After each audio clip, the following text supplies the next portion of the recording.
Yeah. Let's not pretend too much here. No.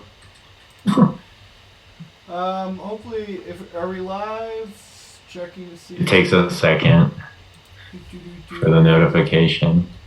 To clarify, today we're going to be like talking about the tournament yesterday, Yep, qualifier, like we're games and live. stuff. Hi Right. everyone. This is Dojo Scrubs. Today we have special guests Falk and Gustavo. Hi, good evening.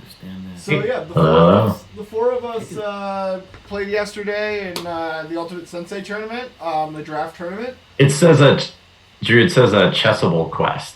Oh, it does. Is the title of the show. Oh, let's get the title updated then. Let's get that all fixed. Oh, actually, I can't do that. Well, how do we already have 197 people? Those have to be bots. Well, all right.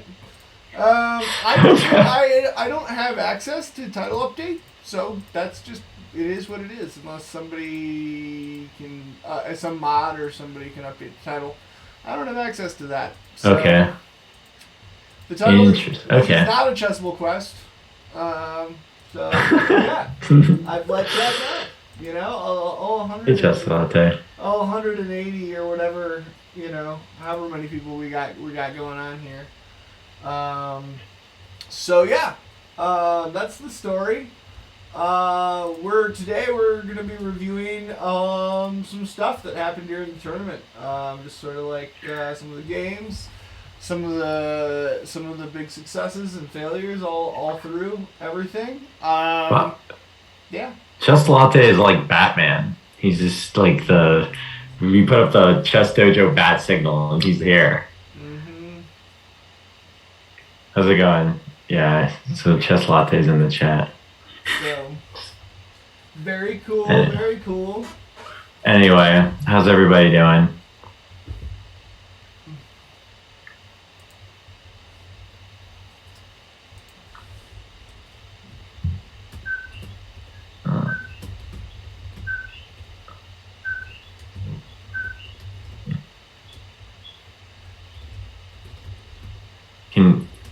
Oh shit, I fucked it up. I misclicked.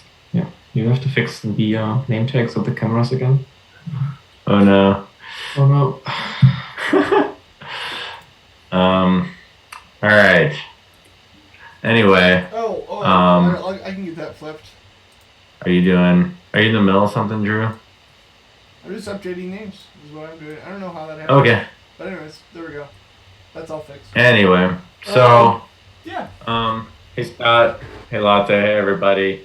Yeah. So this is it's not the Chessable Quest. It's the day after Ultimate Sensei show. Mm-hmm. So all four of us played in the Ultimate Sensei tournament. What was like your guys' general feeling? Because for me, that was definitely the most nervous I've ever been playing chess. I actually want to hear Drew's story since his was the most unique of the experiences. But, yeah. I definitely have a story to tell. That's absolutely factual. And I guess we could just start off with the game that I played against Gustavo.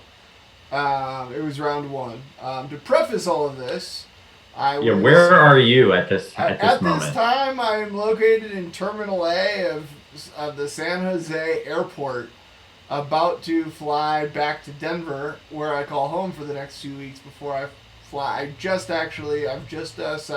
picked my room where I'm going to live in San Francisco, so I'm moving there in December. Nice. Yeah. Anyways, so that's life update kind of thing. Yeah. So I actually came home to. This is all out of order. I apologize, but I just came home to this. I've been telling you guys about this for a while, Seth, right? But I had this custom chess board. Oh, this chess set. Yeah. All right. Yeah. Let's peep it. Check this out. I don't know. I'm gonna pull up the pieces separately. I don't know, but that's the board. It's like a model set. A buddy of mine, he's like a he's like a carpenter, fine carpenter, and so like there are pieces like this. This is like all done by hand. Hold it back a little bit. Yeah, like there. there. Is that What is that? Is that a bishop? This is the queen.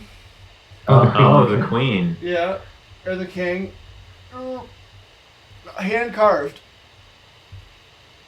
Wait, is that the queen or the king? That's the king. The king, yeah. Mm-hmm. The king. The king's crown. Nice. And then you have like bishops. Look like this. You know, with the little slant. Oh, I like I like that. And a knight. It always comes a chess set is always about the knights. Yeah, right. Yeah. Yeah. So this is the knight. It's like a modern set, basically. Right, I like it. It looks very clean.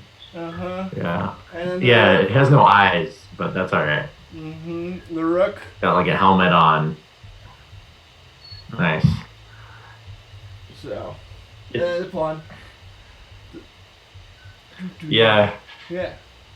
It looks like it's like downtown of some city on your chessboard. Yeah, right. And this is the box. I'm having hinge problems, but I'll get it fixed soon. One of the pins came out from the hinge, so I'll have to be careful when I open it. But this is the outside. And then this is the inside. That's the bottom layer. So you put one set of pieces underneath. And then there's this, which is for the other color. So they fit in, Okay. these. Right on top of each other on the box. Yeah, there are just 2 levels, Right. so like one sits in there. If anybody's interested in getting this, it'll be my buddy makes them. Let me know. He's gonna charge something probably in the range of $500-$600 for the custom set because he hand does all the pieces and everything.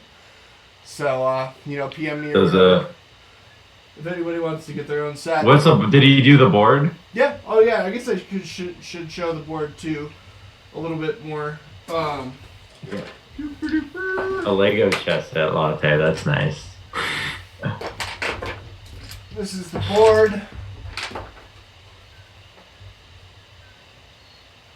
Oh, I like that. Yeah. The red squares. Yeah. Wait. Are the red squares the light squares or the dark squares? Red's light, gray's black. So it'd be like this. I mean, I guess you can choose. That's what I've decided. But Yeah. All right. You gonna bring this to the club? Yeah, it'll be at the club on Tuesday. So just wanted to show that off. It's pretty cool. Definitely PM me if anybody it wants. It's the first time I've ever ordered something custom like that before in my life.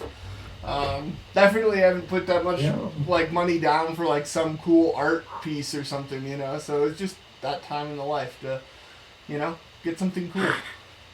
So it's been 6 months to show up. It took a long time because it was his first set, and he had to do a lot of research to kind of figure out what he was gonna, how to make a chess set. I mean, there's a lot that goes into it. So, yeah. Yeah. Super cool. Super exciting. Nice. Anyways, the tournament continued on, anyways, I'm at the airport. I'm flying back to Denver. And I showed up 3 hours before my flight. And the first game I was playing to Gustavo, I'll pull this game up. So did you play them? Did you try it on your computer or did you just go phone all the way? I just went because my computer was actually my work computer. My work computer doesn't allow for games, so chess.com is blocked. Because it's a game site. So. Yeah. I didn't bring my personal computer. I should have, but I forgot in the trip that, I'll have to play from my phone now. Actually, you know what? I didn't know this tournament was existing and was going to happen until I was already there. Yeah. So I could have brought my own personal laptop, but didn't know. Anyways, this was the game against Gustavo. It was kind of a standard Sicilian, I think, all the way up until... It's not Italian. 7?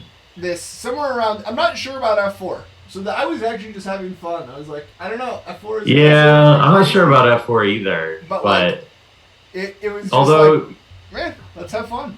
I'm surprised you didn't. You didn't go to Castle Queenside. Okay, and why is that? But because you castling queenside is an actual plan in this setup. You castled queenside in our game for some insane reason when it was not a move. Yeah. But yeah. But anyway, you can castle. Why are You you can saying, go so either way. why is Queenside more favorable maybe here? Because you want to attack.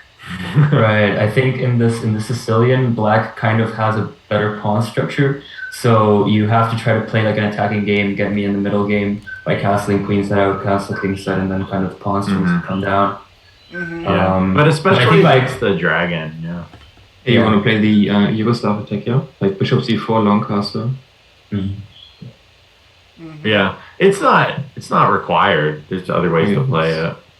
Yeah. All right, and I think castle and kingside kind of psyched me out a little bit. I didn't know how to react to it because I usually meet queenside castles and I kind of didn't know how to react to it. But I will tell you, and that's kind of the thing about playing me is if you think about theory, just forget about me because I don't know anything 10 moves deep. There's like probably 2. Yeah, well, you play like some random move, and I'm just. Anyway, we'll get to it later. So then this thing kind of just developed. Things were kind of natural, I felt like, for a bit until this. And then this was a big blunder. Gustavo just lost a piece, yeah.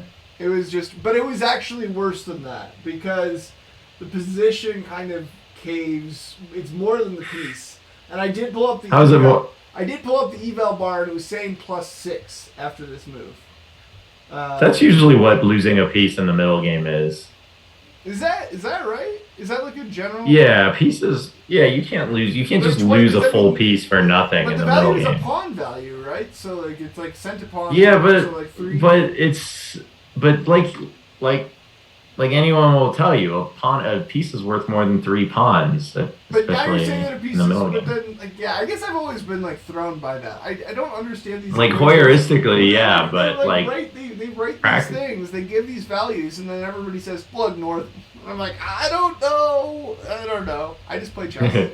But like, anyway, as far as like how you go back and forth between that, it's interesting. But the engine, like, surprisingly, was just like +6. And I don't know. To me, that was kind of crazy. The position's not great either, probably. But I mean, it never is after you lose a piece. That's the kind of blunder that I think that everybody's like that's an easy blunder to make. Well, I think the reason is like you're not just losing that 3 points of material, but it's gonna get worse, right? Yeah. That's the whole problem with losing a piece is that eventually it's like it snowballs when it's like no when the other player has more material. So, yeah, just game over. So yeah. I think especially because we were playing a Sicilian, it's a very attacking game, and losing a piece that early, you can be attacked very easily because you're down a piece. You can just get overpowered easily. I think it kind of just snowballs. Yeah, black still hasn't castled too. It's like it's all bad. But don't worry about it. I make plenty of blunders later in this turn. Lots of everybody did, I believe. I don't think anyone. Watching the VOD yesterday. Even Nargave went 4 out of 4. They were not all clean. Nobody didn't blunder yesterday. Yeah. So this was the move that I felt was inspired. The engine agrees with me. But all of the IMs seem to think that it was inspired. You're up a piece. Why do you need that? No, because so my whole point is that I'm messing up the king's position. He can't castle, and I'm undeveloping the queen, who has to then come over here. And now I have everything centralized. I can start trading off all of my pieces because I'm already up material. And it's actually easy play for me from here. My position is really set up to do anything. You're completely winning either way, but I just don't see how this is better. I just felt like I could trade because if you're up, you're supposed to trade down. That's the general theory, right? And you don't. I don't know. It's fine. It's fine. You lost. But you gave 2 pieces for a rook. But that's trading down. It's 2 pieces. But it was a rook and a pawn. So again, it's equivalent. Yeah, but you were just up a clean piece. So but I'm trading down. That's the whole point. Now 6 points are off the table. Another 6 points are off. You know, like that's the logic. Yeah, maybe. Like I'm just trading down. So I don't know. Right. That's the controversy. There were a lot of heated opinions. As Baron says, you're supposed to make equal trades. Even amongst the senseis, there was a lot of like, did he calculate this far and all this kind of thing? And I don't know. I calculated as far as queen takes a8, and then I thought I can trade down. Well, and their consensus was like, not the most practical. Some didn't feel like it was the most practical way, but no one was like, oh, he's blowing it. You know, everyone agreed that you were still winning. So, I think the rest of it's kind of I made a blunder here. I tried to save a pawn and I lost an exchange, so that was painful. Oh yeah, this was weird. I didn't even understand it. You understand B3? I didn't understand any of this sequence. Go back. Yeah, it looks horrible. Like, what are you doing? Like, what happened? Why did you do all that? My idea was go back a few moves when the queens were still on. Oh, when the queens are still on? Yeah. Yeah, go back. What if you just go bishop c5 instead of like queen check? Right. Yeah. There's no yeah, that's what I was thinking. Bishop c5 threatens mate in 1 and the queen. Well, for me, I was threatening here the skewer with the queen, and the bishop's going to come in anyways. I thought bring the rook, develop the rook. No, after. Oh no, not here. After the rook. So then he plays after what was the next move? Queen bishop e6, and then you go bishop c5. So I'm putting in the check because I want to force the king out, and then I can. No. Instead of check, bishop c5. Instead of queen b8 check, you play bishop c5.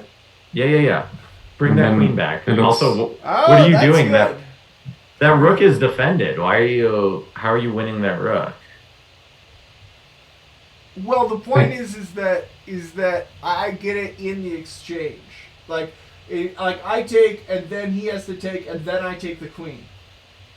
Like how it. Wait, how are you taking his queen?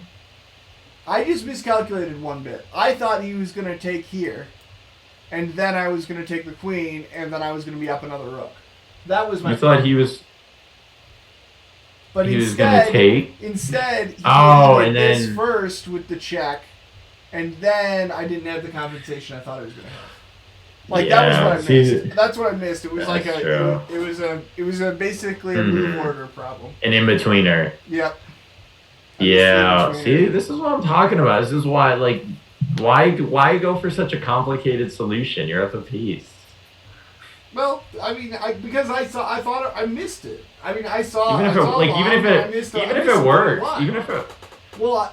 it works, like why risk it not work? If it works, I'm up a rook, and I thought that I was up a rook. I thought I was winning a rook, and I just didn't. If you do nothing, if you make random move, you're up a huge amount of material. But I'd rather be up another rook because I'm playing to win. Like I don't know. Yeah, but you're completely winning. That's my point. Well, but I would like to trade down. That's the other part of winning. Yeah. I don't know. But don't make it win if you make like a slow improving move. Yeah. You were completely winning. It's like impossible to lose. In my head, when I made that move, I was winning a rook, and I said, "Why don't I want to win a rook? Of course, I want to win a rook. I just missed that there was an in between." Okay, just too ambitious. Yeah. I just missed there was an in between move. You know, that's it. Yeah. Just miscalculated. But fair. Either way, I'm still in. But yeah, bishop c5 right there. Bishop c5 was even more crushing. Big blunder.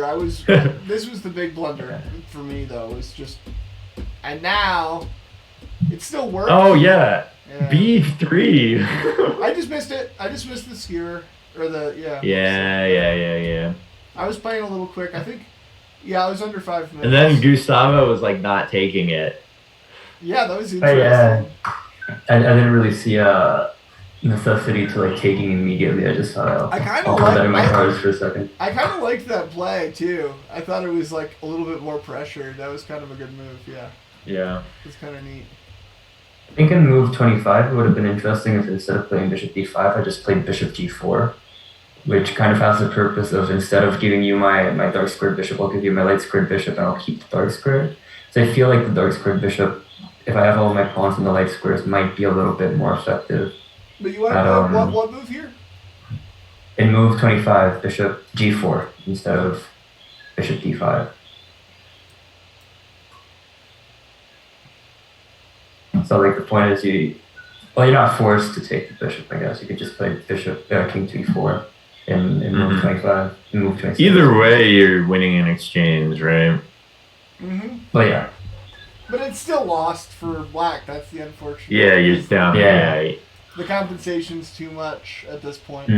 Well, he's just down he's winning back. He's down 2 exchanges and he's only winning 1 of them back. It was kind of weird, this game, because it just felt like as soon as that blunder happened, everything just immediately started to trade out. Like it was like there's just a massive sequence of But here, everything. Wait, how are you not losing a rook here?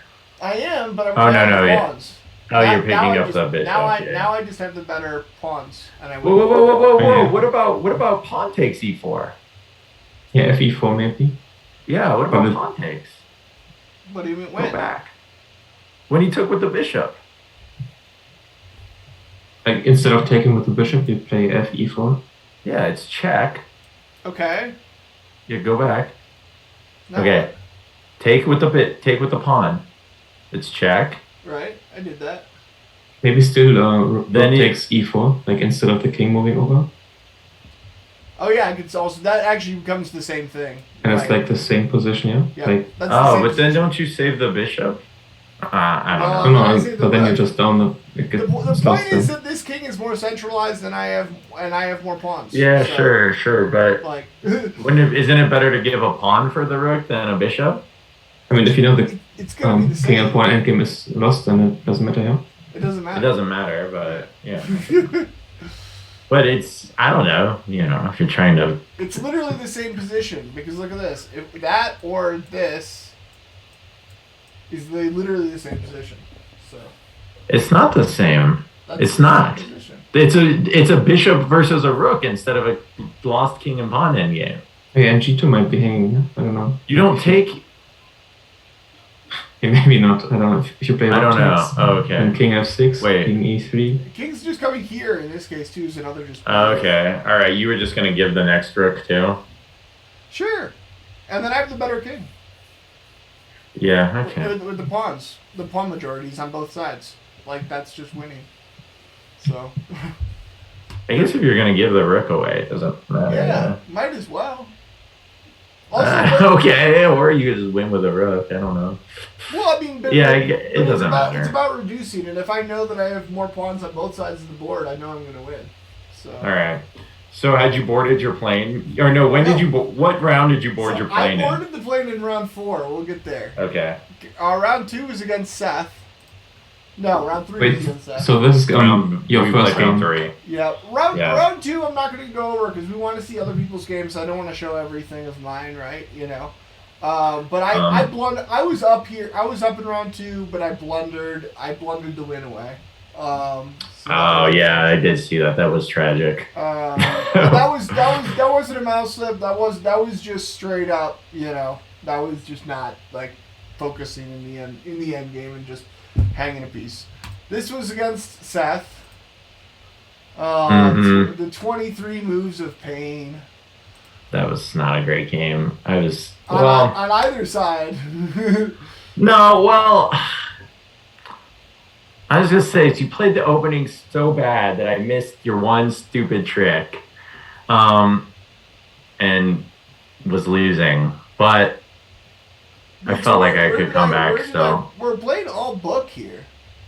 No, but you go, but as soon as we leave the book, you go very silly. I guess. I have the engine on. Shoot, I'm not supposed to have the engine on. Crap. All right, yeah, but bishop e3 is weird. I don't know. No, actually, apparently that's high level. That was what the senseis were saying. Is that's actually played by super GMs. No, bishop e3. No, they were mocking you. It's bishop g5 is the move. It's bishop g5 or knight d5. Dang. That was sarcastic. I missed that. Yeah, it was sarcastic. And then this horrible knight move. Were you baiting me here? Yeah. Why don't you just lose a pawn? You saw queen d5 if I take your pawn. Oh, okay. Right. This is what happens. So Seth goes. But so here's why I did it, because I just assumed because I was like, because he's playing ridiculous, and then I'm like, okay, well, he's just gonna lose a pawn. He's just gonna lose a pawn. But I thought you still were gonna play knight d5, right? I'm like, okay, well, he's gonna play knight d5 and lose a pawn. But then you played knight e2, and then I was just like, oh man, that's just even worse. This is an even worse way to lose a pawn, and I just didn't stop. But not losing a pawn, that's the thing, because it's a trap. It's a trap, but if I just play, as Andres points out, I just play bishop e6, your position is busted. Busted in what way? So it's a dumb trap. No, but like busted. It's a dumb trap. Your position sucks. Your position is horrible. So here, bishop e6, and there's no queen trap. And then I don't know. There's no queen fork. What's no. I mean, no. Obviously, taking the pawn is a blunder, but bishop e6, and then what? You're giving away so many tempos for free. Like I don't know. It doesn't make sense to play this game. Both sides have three pieces out. I don't know. Yeah, but if you count how many times your knight has moved, like pointlessly, it's you just now it's black's move, right? It's like the sides have switched in a way. That's true. Yeah. Okay. Well, more than just more than bishop switch. e7, and I don't know, like you got bishop more than switch. E2. Look at his pieces. His knights are both. His knight is on a3. His knight is on a3. Yeah. His other knight is on g3. I guess is like kind of weird. It's okay-ish. And I have space on the queen side, and the c. Like, this is a horrible position. I mean, your trap worked, right? So in the end, you were right, I guess. But yeah, but it wouldn't have worked. And like, it shouldn't have worked. I should have seen. I mean, it's not a trap I should fall into. I mean, I'm capable of falling into, but like, also like. And like, yeah, but again, the reason I wasn't, it was because your play was so bad. I just assumed that was a free pawn. But again, I should have stopped. I know it's my fault. It's my fault for not slowing down. Seth keeps like doing this thing where he always says like he's like, oh, it was so bad, and then it's like, yeah, but it was horrible. They were theoretically, yes. No, I mean, unless I blunder here and lose an entire piece, your position is awful. All right. I'm just gonna. So how did the game continue? But I'm did you not convert my openings anyways. That's kind of. Anyway, okay. So anyway, go back. Then this go back all happens. So this happens, and then we just. So basically, everything you did in this game was horrible, except for this nice move, this queen d5 trap. Because the opening is terrible, and then after you win the piece, everything you do is horrible. You castle queenside, which is insane. Knight b1 makes no sense. Well, no, knight b1. No, the point of knight b1 was that I needed to get the knight developed back into the game, and he was doing. What is queen h3? What is this? This is a mouse slap. This was a mouse slap. Okay. The intention. But look. The intention here, I mean, we're not supposed to be looking at the. Can I respond to Falk here? Because I would like to explain what happened. I mouse slipped. The intention here was queen g3 with attacking the pawns here, and then I was going to bring my knights into the game, basically. You know, like with a knight here, and move on with my life. The engine is making my point, though. We're not supposed to use the engine, but you're up a piece, and it says that black is better. Like. All of your pieces are like crying, for help. They are suffering. Like the knights are awful. The bishop is blocked in. It's just terrible. It's true they're not great, but I guess I don't know.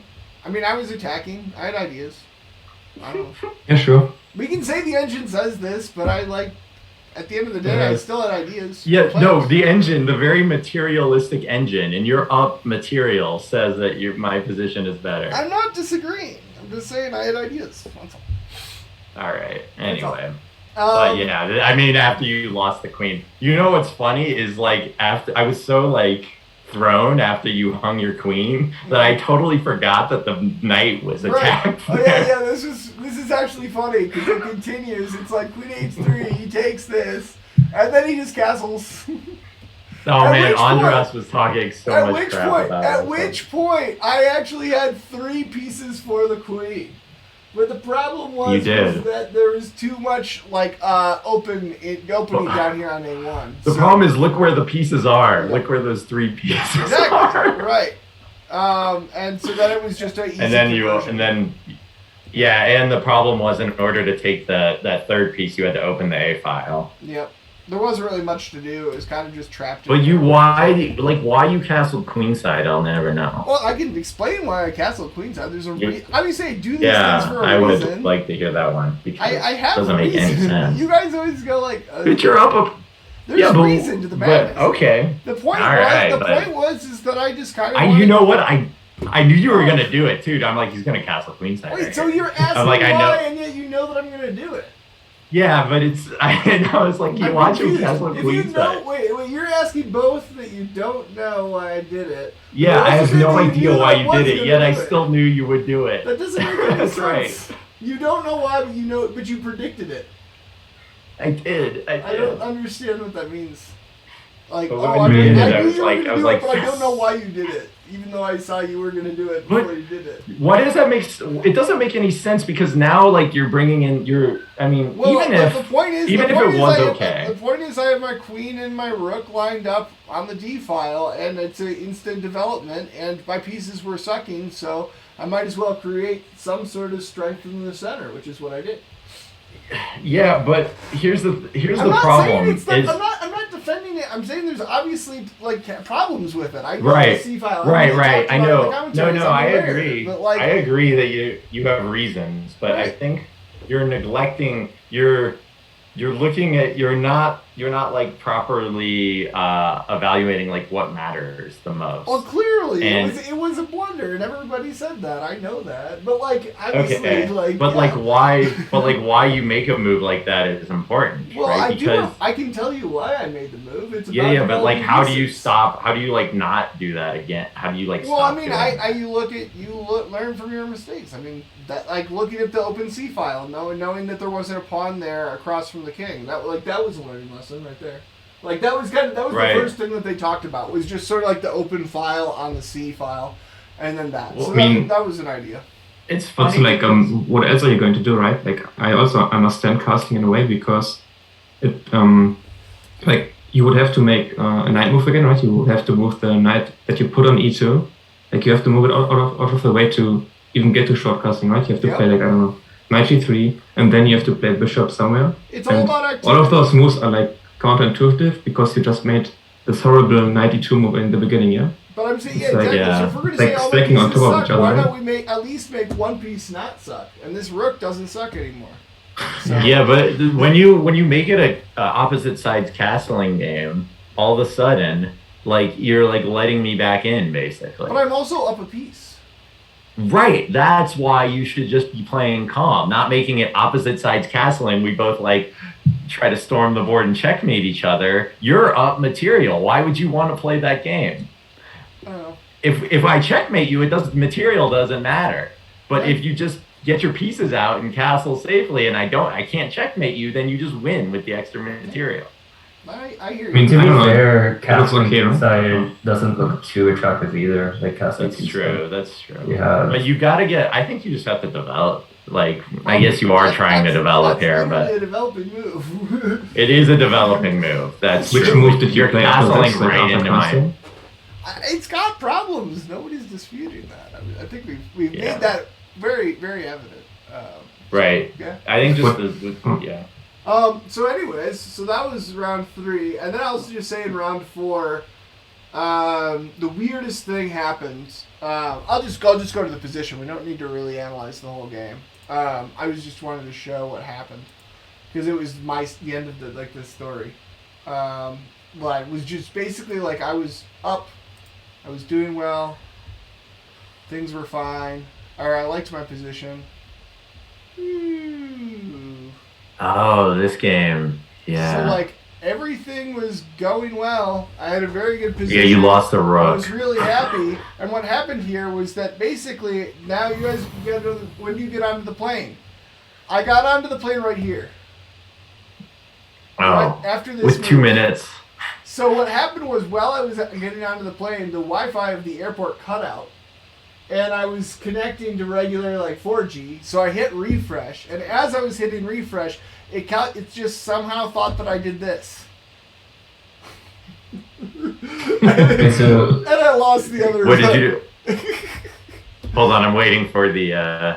Oh no! Yeah, like completely just like I was like, what? No, I didn't do this. I didn't do this. Well, no. So pro tip, they do that as soon as you enter the airplane, like it cuts off the signal. I mean, I just was focused on my game. I just forgot, like I was in the zone. So I just, I know this. So you gotta I just forgot. You gotta flip it to 4G before you get on the plane. Honestly, I was predicting that the tournament wasn't going to last as long as that. The projections were it was going to be about 2.5 hours.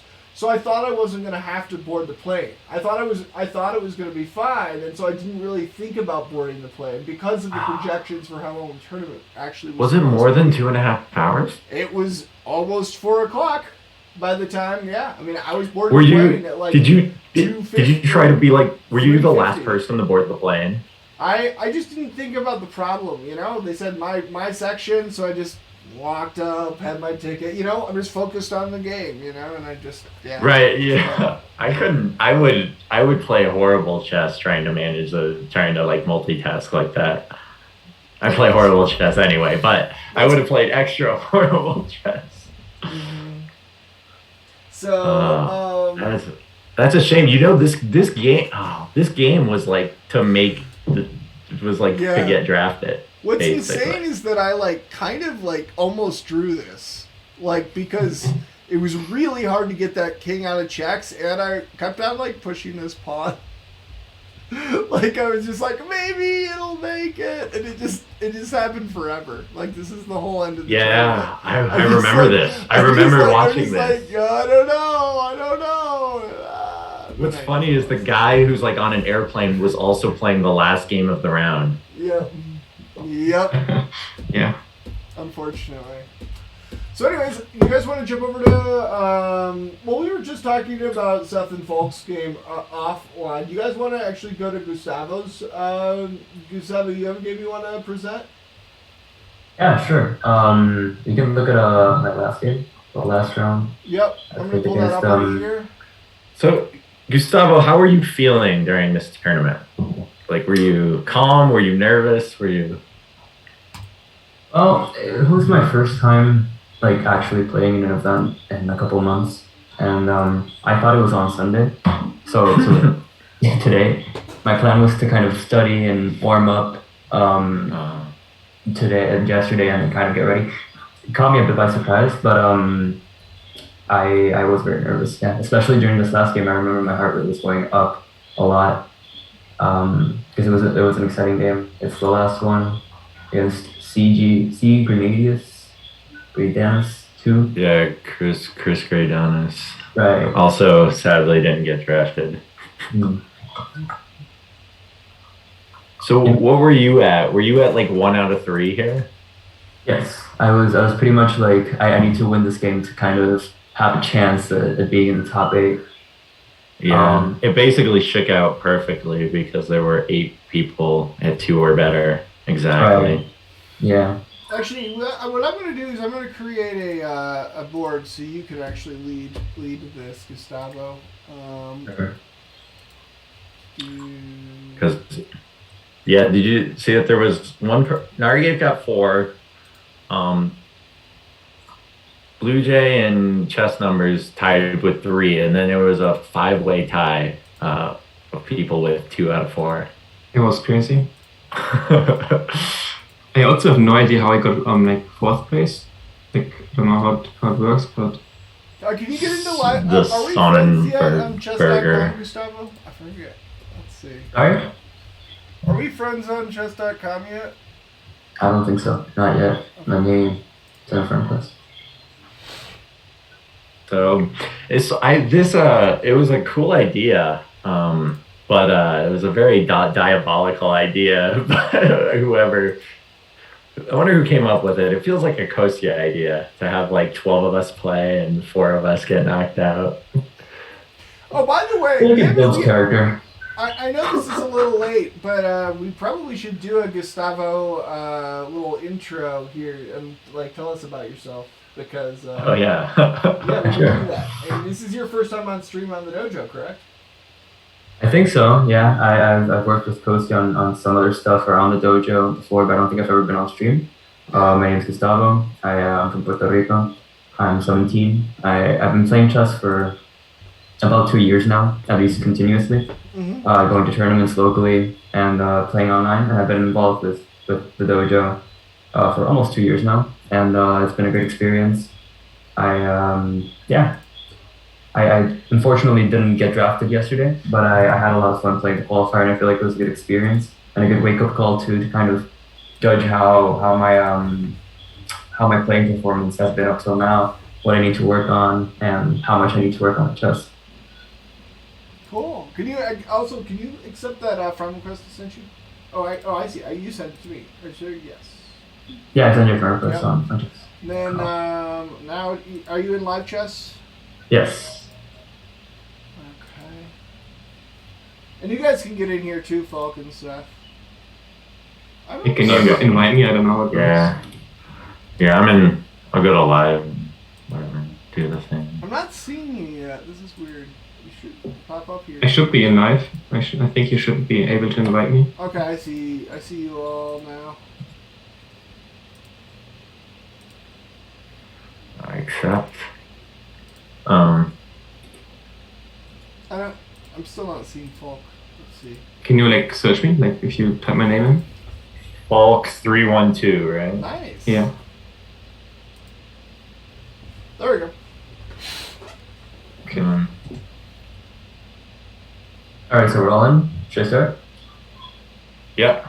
Alright, so I had black pieces. Playing against the last round. D4, knight of 6, C4, G6, knight C3, D5. So I played a room for. Yeah. Oh man, I'm so happy I didn't play you. I actually looked. I opening treat everybody, but obviously Gustavo, you were a late ad. Really? So I couldn't do you. Yeah. And and I was just not to prepare any novelties or anything, just to make sure I knew the lines I needed to be able to play. And no one was a Grunfeld player, so I was like, nice, no Grunfelds. But I could have got hit with Gustavo. Yeah. And I think this is Chris's first time playing against the Grunfeld, because we talked a bit afterwards, and he was like, I haven't really played the Grunfeld that much. He played on in E5, which isn't E5 is weird. Yeah. I think I used to do. I think when I first saw the Grunfeld, I think I might have played E5 as well. Makes sense because you're kind of blocking the dark screen. Yeah, and there's all this pressure on D4, and then once you play E5, you're like, no more pressure on D4. Right. But, I think it's just overextending the pawn a bit. It is. Yeah. And then D4 after you trade, D4 is very weak. It's the base of the pawn chain is not easy to defend. So I played knight C6, bishop E2. I played F6, which took me a bit, I thought that move through. I thought it would be pretty good to add pressure to D4, right? And I really didn't see how he could kind of evade opening up my bishop on D7. Right. I probably would have castled first, but I think it makes sense. But then he can play E6, right? Yeah. No, because you just take it. You just take it. Yeah, you can't. No. Right. Yeah. Doesn't do anything. Yeah. Oh wow. Which now that's a good move. Right. Maybe not. Maybe it is. I don't know. I don't know. It's complicated. I thought it was a pretty courageous move. I think D5 is the way to go. Because really, there's no other thing to do. If you just take passes, I'm just gonna win material here. If you take the pawn, I'm just gonna take back with the bishop, and then this pawn is incredibly weak. There's really just, I think D5 is probably the best choice, and it's pretty aggressive. It kind of puts me on my feet, and knight takes E5 I think was a mistake. that looks very natural. I don't understand it. Right. But I think after like knight takes e5, f takes e5. Oh And, yeah, your position's a bit of a mess, isn't it? right. Yeah. And there's just a lot of open lines against my king. It's very worried. If you castle kingside, you can just argue that you have the F file. I don't know, but Right, yeah. If he castles kingside, which he does later, I think he has a very fair control of the defense, at least at the point of f2. There's not going to be any tricks against f2. Yeah. Oh shoot. Tough position. Mm-hmm. But so what should you? So was f6? F6 was just a mistake, or or is is f6 fine if you just? I think instead of playing knight takes e5, I should have played queen a5. Because if he plays bishop to d2, I'm just gonna take. You take with the queen, right? Yeah. And if he plays queen d2, then I just trade off the queens, and I think I prefer being in an endgame position here. Okay, I'm developing white's pieces, but if after I take the pawn, there's not so many open lines, but there's not a lot white can do about it, I think. Yeah, but you still you still get that ugliness with the e-pawns, right? Yeah. Nice position. But I think maybe after playing like e6, for example, knight takes 6, if I could let's just say white castles, e6, where we might just be getting rid of the whole double pawns thing at least. Although he could play after king d6, after pawn to b6, I think this pawn is a bit hard to defend unless. Yeah, it's a complicated position. Yeah, but he definitely can park his king in front of that pawn. Can you play like f4 instead, maybe? Like, I don't know, to prevent you from castling or whatever? Oh no, it doesn't look good, yeah. Probably just take and it fixes your issue of the pawns. Right, yeah. And after take, I just... Also, your rook is hit when he takes. Right. Yeah, he just loses a pawn. Yeah, not so great. Maybe bishop b4 then, to... Sorry? No, never mind, I was just looking at stuff. Oh, okay. Oh, good. But, just going back to the game, d5, knight takes e5, knight takes e5, f takes e5, bishop b5, bishop b7, bishop takes b6. I thought I was fine in this position. I probably am. Moderately fine. But, it's a weird position. It is. Castles, e6. So I play e6 with the reasoning that I want to either put pressure on the pawn or force it to move forward, and then I feel more comfortable castling. Because beforehand, if I castle, right, there's this kind of open diagonal against my king, which I don't enjoy. So after e6, I'm kind of closing that. Nice. Okay. Isn't capturing just a pretty good move here though for white? Well, I was planning against capturing, just trading queens and then playing. I can't play king e7. I mean, I'm looking at this position. I'm saying like white's already taking the open files. Yeah. And you're in trouble. I think. Yeah, not so great, yeah. I think you're in trouble. Yeah. In fact, that bishop is gonna come cut. Oh, I actually think that the bishop coming the other way actually is pretty good. Almost out this way.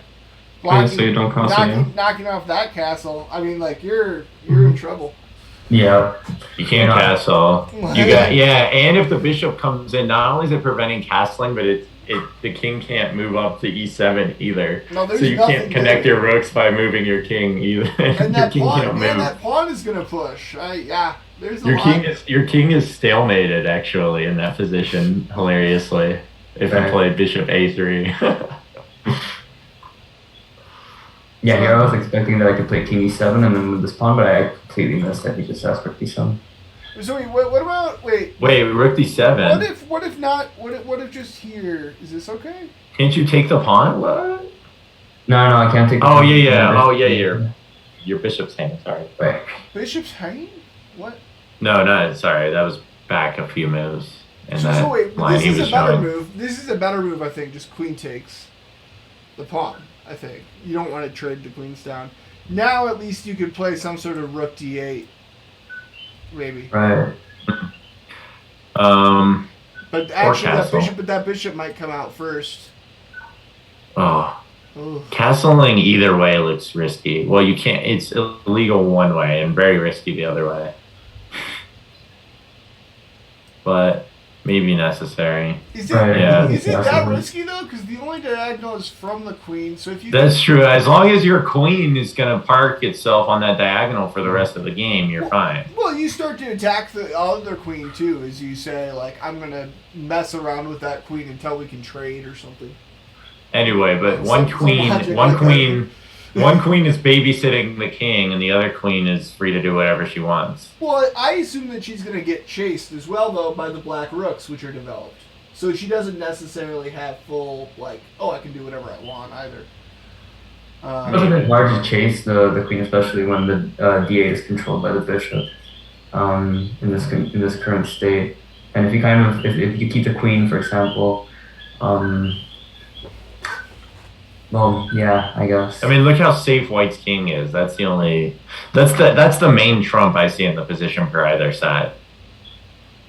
Well, yeah. I mean, black is up a pawn still. Oh yeah, okay. I guess picking up a pawn matters, but I don't get how black is not better here, like, isn't this? Yeah, black. Okay, if black's up a pawn, yeah, then they probably are better. I don't think White has a pawn worth of compensation. I don't know, my pawn isn't very good. It's the pawn on e5. It's kind of a bit shaky. Well, yeah, you could also say it's this pawn. It depends on how you want to count it. Well, yeah, I guess. No, you can't say it's that pawn. Why not? Because then if you take the e pawn off the board, it's even. Then White has a majority on the other side. Isn't like black's play really easy? Like, that's a relative. Like, and then just push the pawn or something. Yeah, you could. You're up your weakest pawn. Yeah, just push it and trade it and force the trade with the f pawn. That could work. So if the bishop stays in the diagonal, then it's not so easy. Yeah, it might be. I mean, I don't know. And if black's up a pawn, I'd take black. But if black's not up a pawn, I'd take White. Well, that's all fair. Yeah. Yeah. Yeah. So what happened in the game? Like after d6 or was it? Right, after d6, d6, I castle, because I felt like I was really safe here. Bishop a3, which is a very good move. Yeah. Ooh, the pain. And then I did a horrible blunder. I played a5, because I don't know, my reasoning was going to play b5, b4, and then I thought this was solid. But a5 is just creating a very unnecessary weakness. Yeah. And the dynamic between these two pawns is just completely damaged. Wait, can you? Yeah. Wait, are you trying to play b4 here? Yeah. Yeah, that's the whole idea. Right. That doesn't look. But terrible. what does White have? Just. What's the way? I think if he just maintains contact with this pawn, I never really am able to play. Just something like this, right? No, just to b1, attack this pawn. Yeah, I like c1 better though. Get into the 7th rank. Right. That's what I should have played in the past. You're not necessarily on the 7th rank because the rook can just oppose it. Right. Like here. I mean, can you just? Yeah. You're opposed. Well, yeah, but here he trades rooks, right? And if I take back with the rook, then this is where it starts to get shaky, right? And this pawn uses contact. Are they? Wait, what's separating them? Why can't you just protect or move up and keep on? And you just attack the pawn like this. Oh yeah, that's another point. And you just I don't see why the queenside pawns are so bad for black, but I might be missing something. Yeah, I don't see why they're terrible. Possibly they are. Yeah.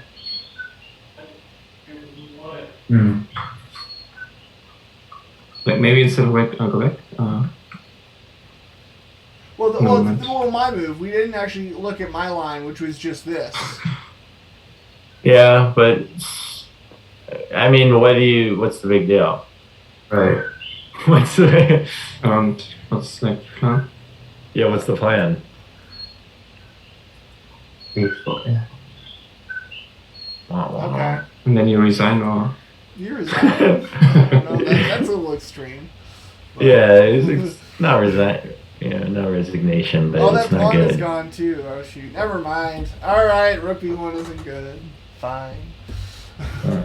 Yeah, I mean, why aren't you taking the open file? It's not open. It's opposed by the other rook. Well, I guess it's open. But That's still an open file. That doesn't make it not open. It's not taken if the other rook is opposing it.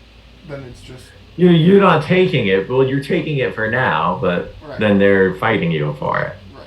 But you should still fight for it. Yeah. This is not good. Yeah, you definitely don't want to allow rook c7. That spells all the kinds of death. So this is forced then, I guess. You have to do that. Like, you have to. Mm-hmm. That's it. Now I developed the queen, or... Rook a8. I don't know. It's a position. Yeah, but if you have to queen d2, like I lose contact with this pawn, and I have to play. But I mean, you can just protect it with the other pawn, right? Right, but then Then b6 is getting weak. Mm-hmm. But you can still protect it with a rook push. That's fine, and then you can stack the rooks on the c file at the same time. Yeah, but I have to be careful of like rook c6. No, you can't do that because if rook c6 takes, and then rook c1. That's it. Yeah. Okay.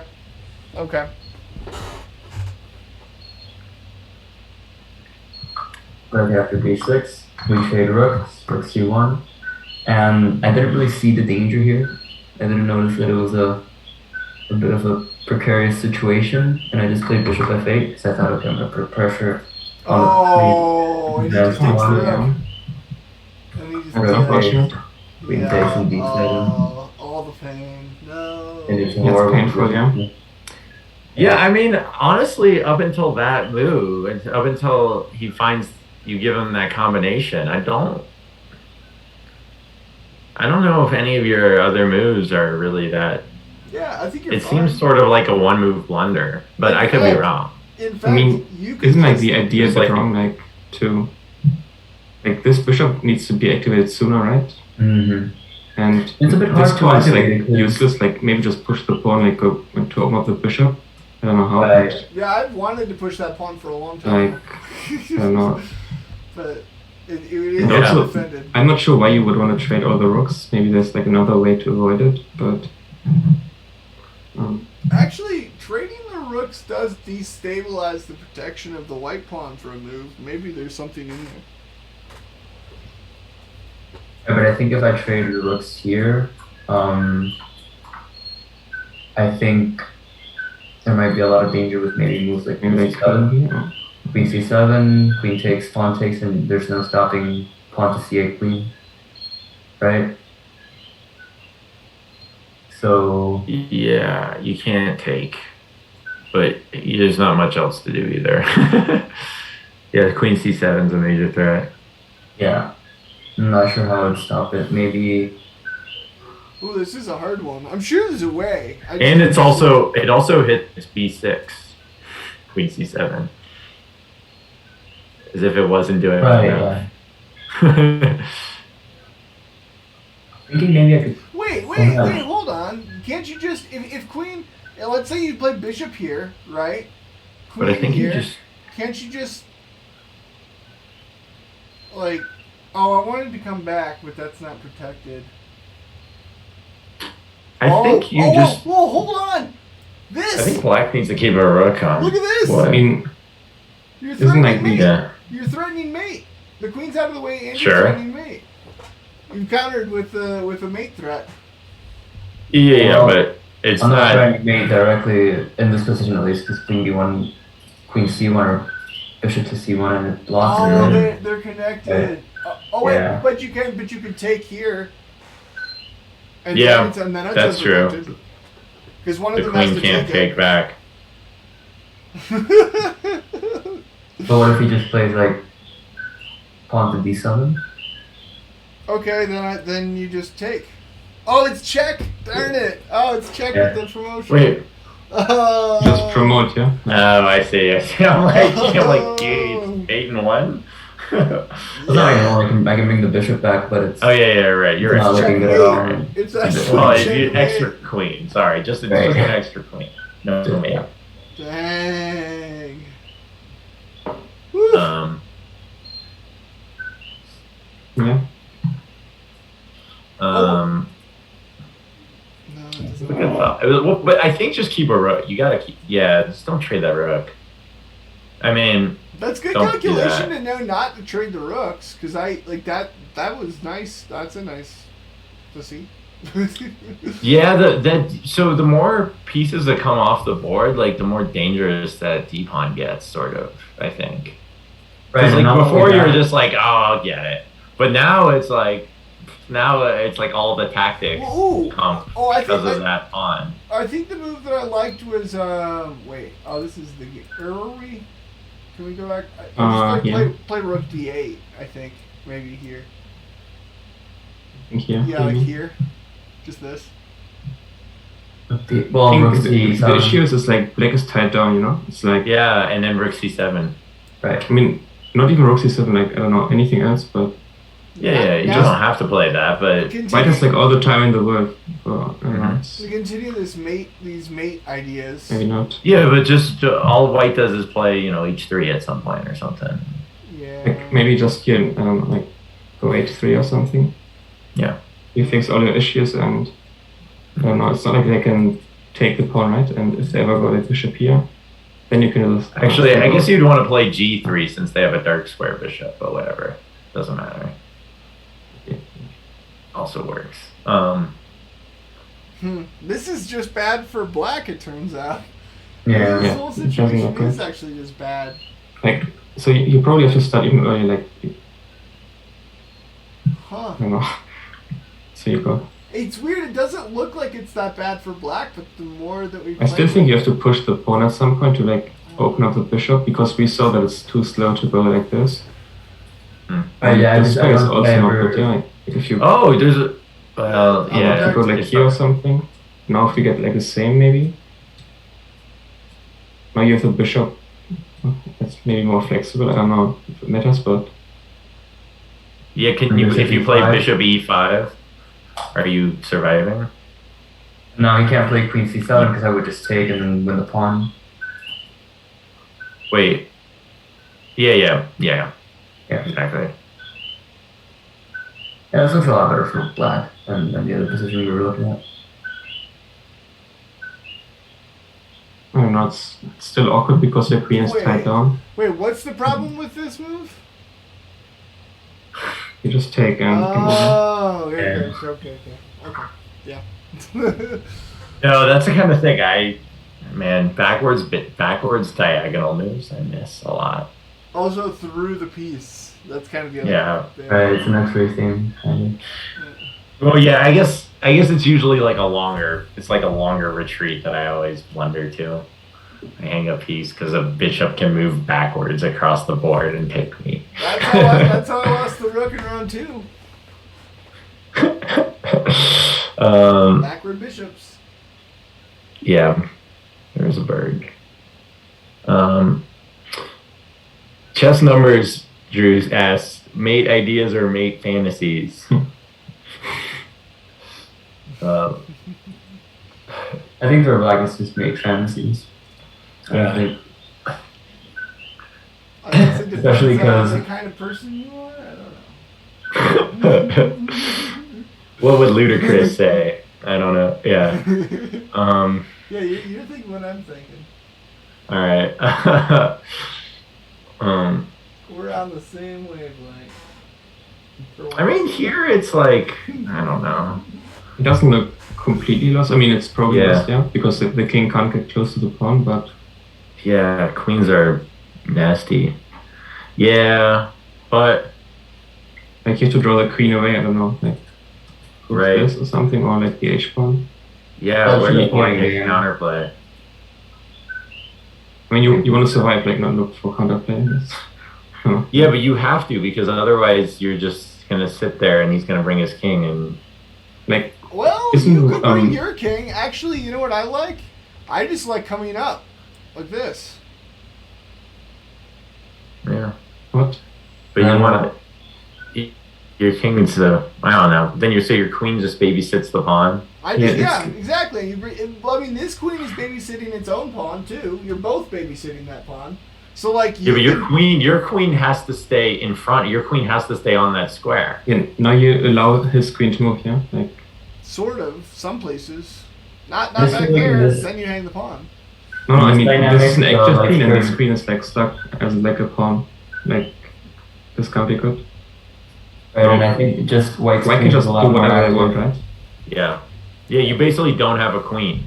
But what if you use like just like these as these two pawns as a barricade from that queen, and then you push these pawns and just create some chaos over here? No, I mean the issue is that as soon as this queen moves, they're going to promote, and you have to trade.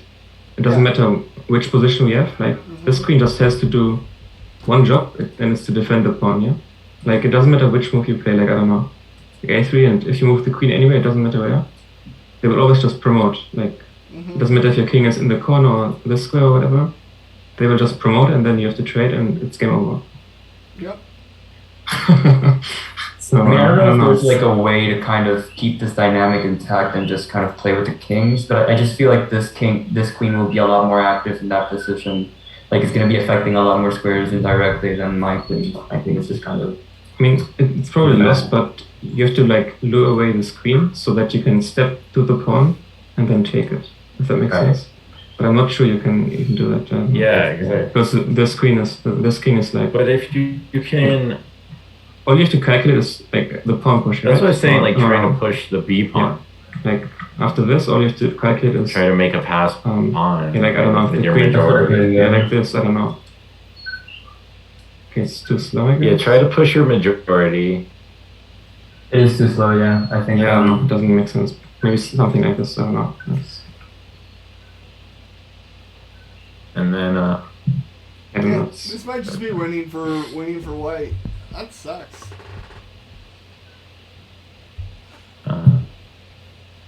Yeah. I just played b5, king e2, e4. I played e4 because I just kind of wanted to bait king into the black squares. I think I was a bit low on time here. I just wanted to see if I could get some counterplay with king d5. Maybe you can like, somehow trade the queens with check or so. Maybe that would be possible. Ooh. The thing is that if I trade the queens with That's an idea. That's an idea.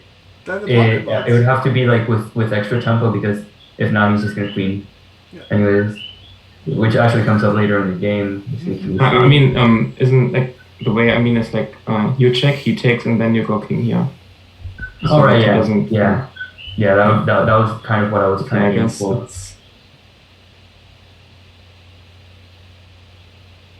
I don't know. So, maybe you, like as Shaslati is saying, like maybe just don't do anything and try to survive. Oh yeah, it's because if king takes, maybe that works. Checks, I don't know. Queen takes, pawn takes, king has to take, and then king. Oh wow! But the king. Oh well. This is interesting. It's lost. No, because then this and now. Yeah, that's lost. Okay, that's lost. Yeah, maybe if I don't know if this pawn wasn't here. Yeah, if that pawn wasn't there, then it's a draw. I think. But it's still lost here because this king can run over, right? And this king has to defend this pawn. But does the king have the time to swap all the pieces and bring those pawns down the board in the time that this black king just needs to go take the pawn and then come back from behind? I think it's lost because what white does is white just pushes this pawn to the like as far as he can. And so like here. Then he runs over. And yeah. That's true. Yeah. But yeah. So what happened in the game is a king e3. Oh, how did we get here? Everybody. Maybe you have like perpetual somehow. I don't know. Maybe not. Our names are all messed up again. How does this keep on rotating? I'm confused. Why is it? I'm sorry, I'm having my internet's being weird. Yeah. No, it was me. It was me. My internet cut out. Oh, so you like disconnected from Zoom? Is that why? Everything switched? Yeah. Oh, now all the.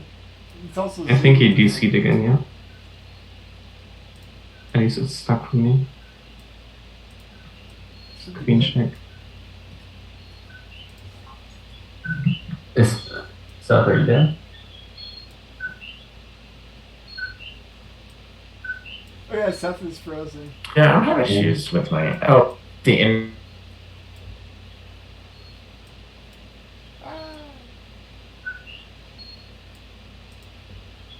this computer, honestly. I was a bit surprised that he found them. I like your pose, Seth, though. You have a really great pose, kind of like left on the screen.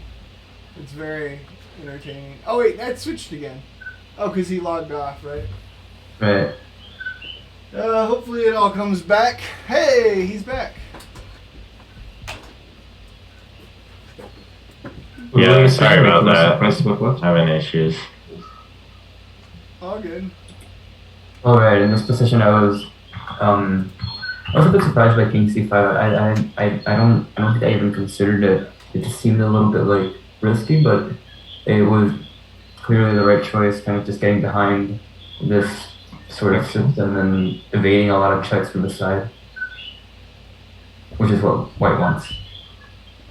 After King C6, Queen C2, King B7, Queen takes C2, King B8. I no longer have any checks.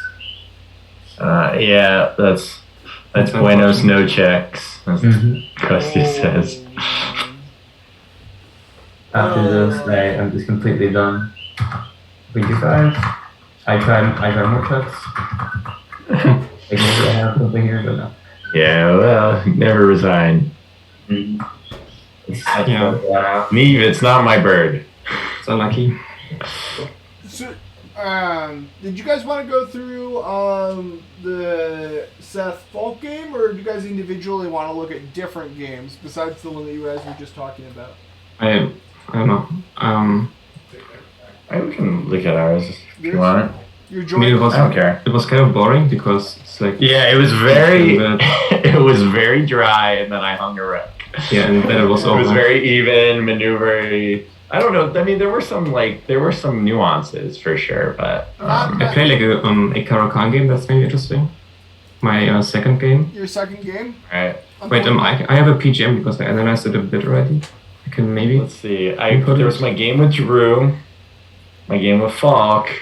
I got mated by Blue Jay in a Grand Prix, and then there was my game with Dripman, which I won.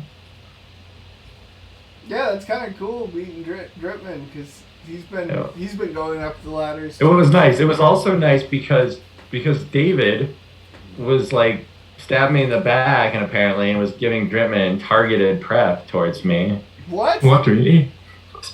Well, crazy. Driven asked about like the G3 Queen's Indian, like he's not sure what to do. But like obviously that was for me. I'm the only person he's gonna get that position against.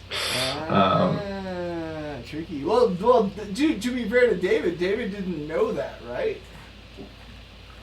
David didn't know what. Yeah, maybe he didn't know that it was Dripman preparing for me specifically, right. But he was asking about it. That's actually fair if David didn't actually know.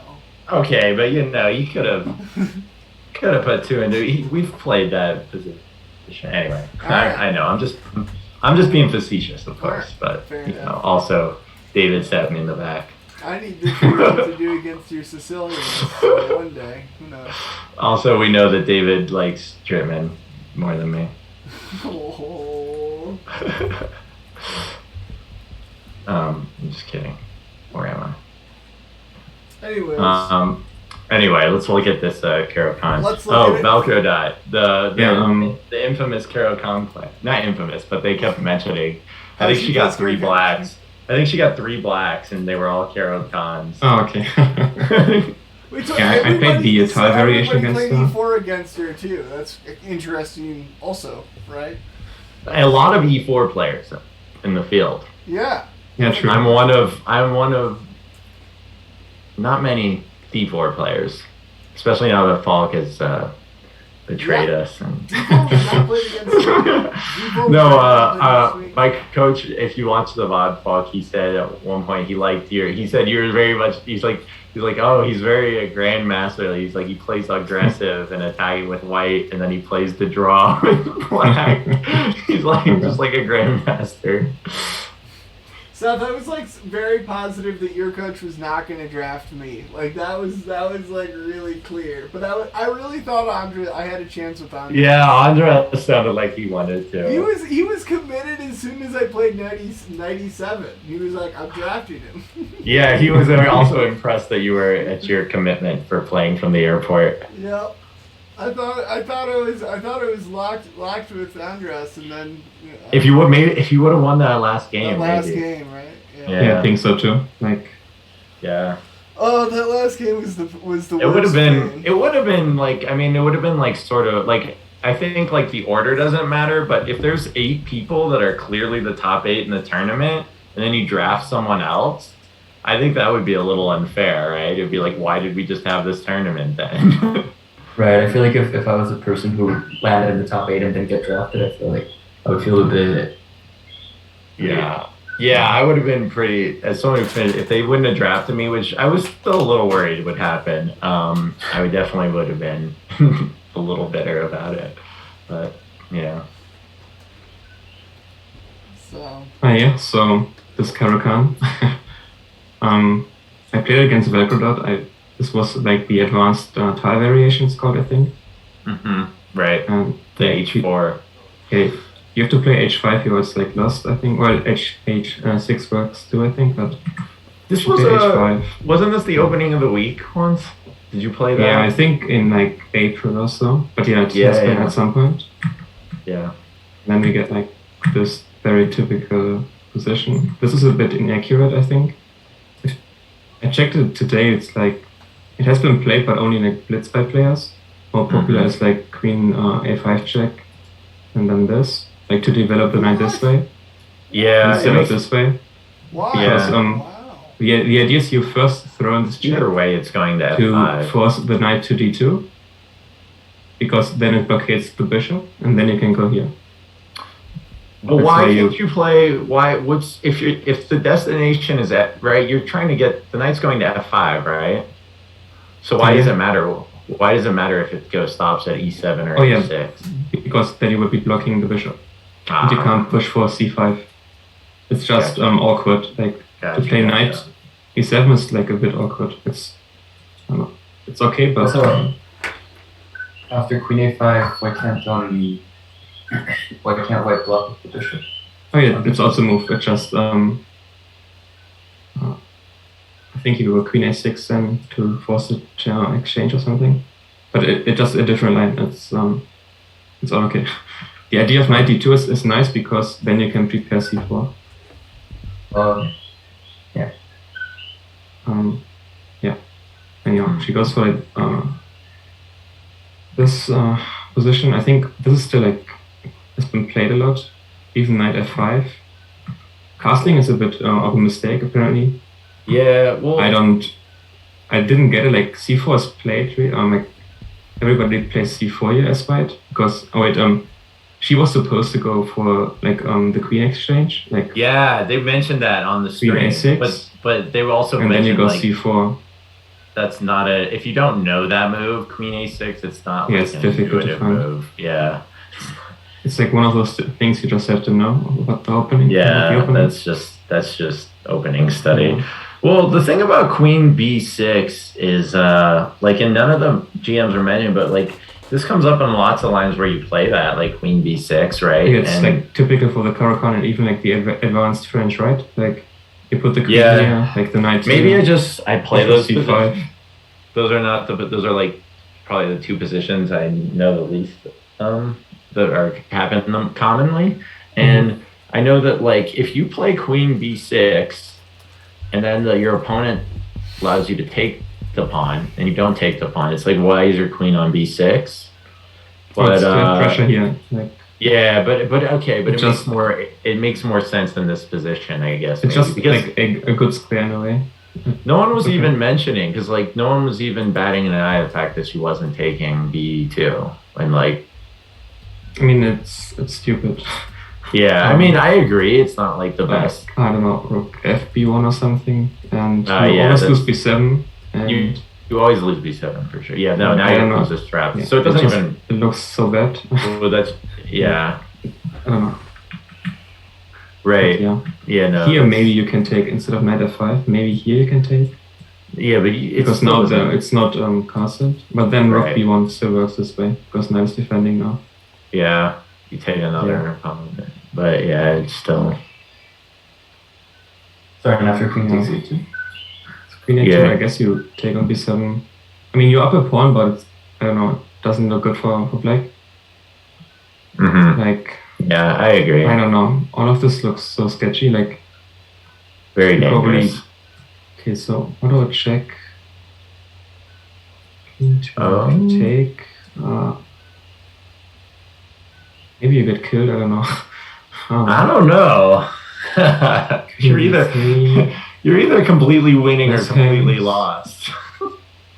Let's see. So after queen Knight d3, d7 how do we here, maybe? defend? Knight d7.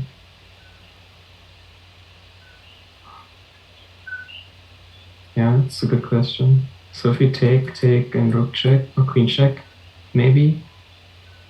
Oh, that does work actually. Let's see if it does Just- work. Nice. Chess numbers. We didn't see your game with Falk. I don't know. That was an infamous Oh, actually, game. there's actually an in-between move, Falk. Yeah, There's okay, which actually, one? you can do even better. You can check here first. No, then you lose the piece, right? Here. No. Oh no, never mind. You're right. Here. Take the other. Then this just maybe this is Yup. easy. Who knows? Theory. So you would have to take with Yeah. the king instead of. Oh, but you can't take with the king because Yeah, it's Oh. illegal. Yep. Maybe this is all like forced. I mean, not forced, but if you go for this, I don't know. Maybe you just cannot take the rook here. After queen b3, I don't know. That's, Maybe there's another that's move. so nasty. I just got. Come on. I want a rook. Sure, there's gotta be a way for me to survive this. I mean, it makes sense, right? Like, white is like all the pieces in play, and the king is in the center, very vulnerable in a way. Yeah. Queen a6. Dynamically, it's very bad for black, but if they ever get the safety, they've won the game. They're not going to get there. That's the problem. There's too much. Right. That's what you have to figure out is can they get there? I'm not seeing anything. But after knight a6, I think queen a4 is really strong. Like there's just It looks good because all of this is like hanging. And that I king don't is know. stuck in the middle of the board. Right. Like that's like Yeah. at the end of the I day don't know. you've completely infiltrated black's position and the king's in the middle of the board. There's not like I think like white has a very strong attack and is probably winning, but it's like you still have to play accurate maybe. Convert. Yeah, can you try to like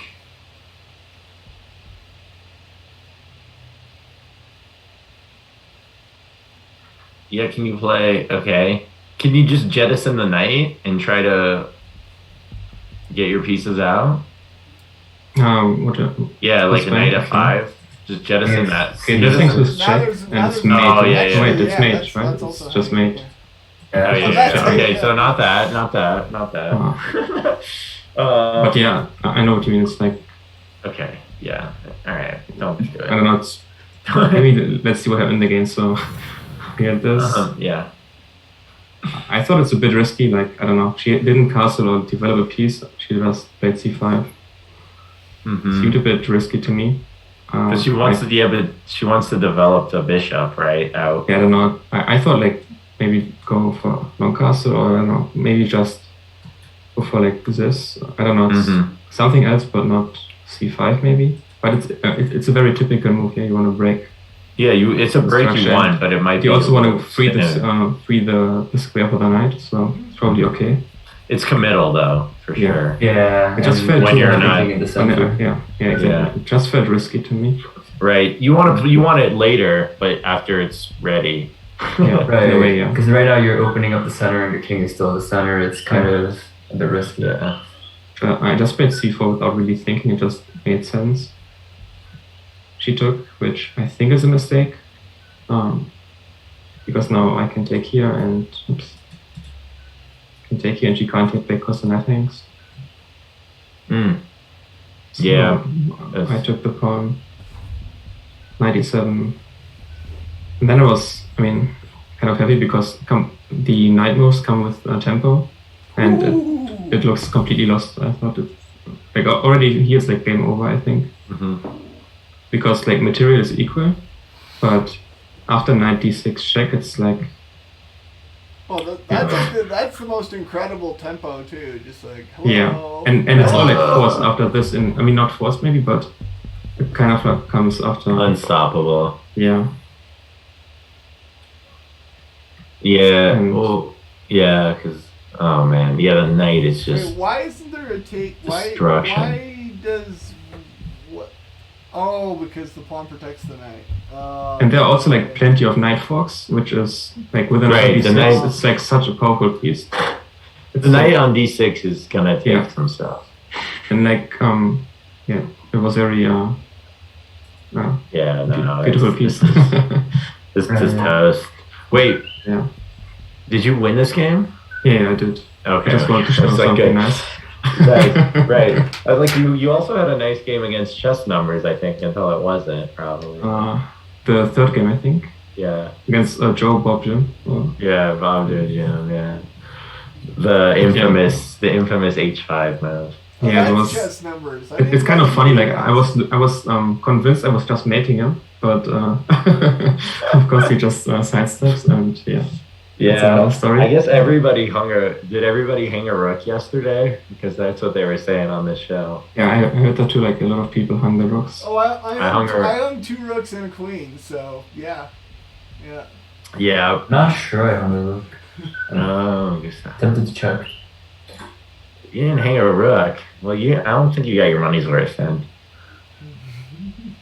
So here I was kind of panicking a bit because everything is probably winning, but I don't know. I was struggling so much to find something good, and I didn't really know what to do. I just played Queen A3 because it's kind of funny. I was calculating rook here, queen here, and I didn't see the knights covering this square.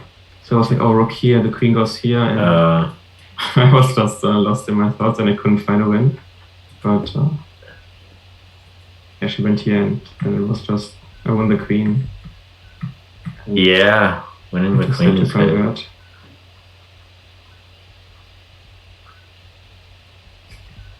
Oh, so that was chess numbers that I played in round 2. Interesting. Because I had no idea. That's Bob Jim is chess numbers. Cool. I had to find it took me so long to find his chess.com account. Really? Yeah, because I couldn't remember that he was Bob Joe Jim, and then I remember scrolling his Twitter because if you look at his Twitter, he's got a lot. He has all these spreadsheets of chess stuff that he follows. Yeah. And then I was like, come on, he has to have posted a position from one of his games or something on here. I eventually found him through Discord, but yeah. And then H5, beautiful. H5. What a move! Brilliant. It's a checkmate, right? The king is covering the squares, and you can't run this way, and oh no. Right. But then he just defends his wreck. Yeah. Oh man! Did you see everybody? I was. I saw that one live because I just checked on the stream because my game had ended, and I just checked the stream real quick, and we were watching your game, and I think I was I can't remember why I selfishly wanted you to win. I thought standings wise it would be beneficial for me if you won, and then I saw you play it, and I saw immediately king F3 or whatever it is. I was like, what? And then I look at I'm watching it on chess.com, and then I look up, and and then I flip over to the stream, and I see all the items go, what? Yeah, I don't know. I was trying so hard. This whole game, I was like trying to squeeze so hard for something. Like, yeah, I don't know. You were winning. Yeah, I was crushing. Like I noticed like all the weaknesses here. I was like forcing him to move the pieces over. Right, like. Yeah, David's like, this is like out of Shereshevsky's Endgame manual. Yeah. I was trying so hard, like suddenly like I managed to get him to fixate all the weaknesses, and I don't know. Then it all went downhill. Like, yeah. Yeah. It's kind of funny. Both of us were crushing chess numbers, and both of us lost to them. Sorry. It happens. It happens. Yeah. Yeah. I don't know chess numbers is a tricky player. To be fair, I don't remember that I was crushing, but I think I was better when I hung the rook in round 2. Yeah. Yeah, okay, I vaguely remember that, Drew. I think you were better.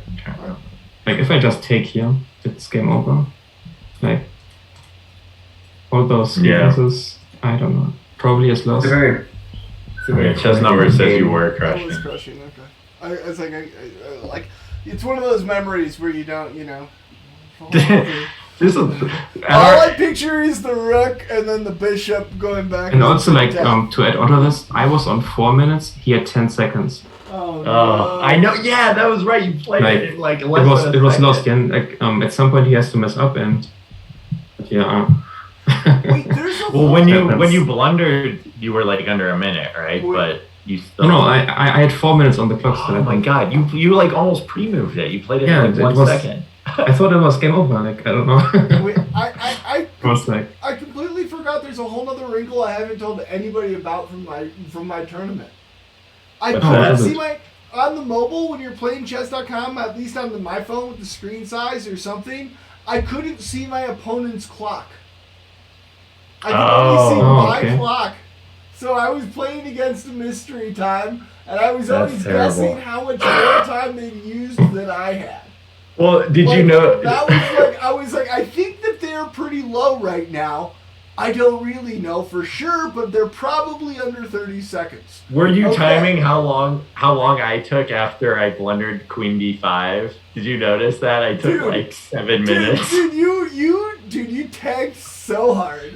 Oh my god. I was cursing myself. I was just like, you moron, And then I was like, we gotta find something. Let's like, come on, there's still a lot here. There's checks, and then just nothing worked.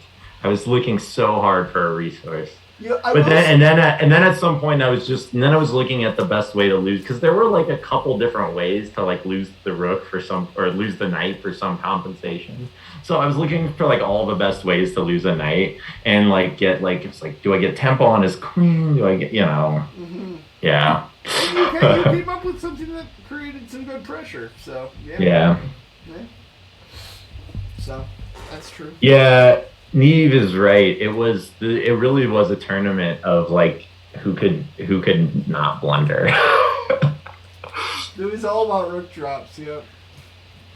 Yeah, it was just like whoever can blunder the least. Like there were positional things that mattered for sure. You'd think that at the club level we could get past that, but no. You also have to put like the pressure on your opponent, right? Like, yeah, exactly. Be down to 10 seconds. Force him to play h5 and.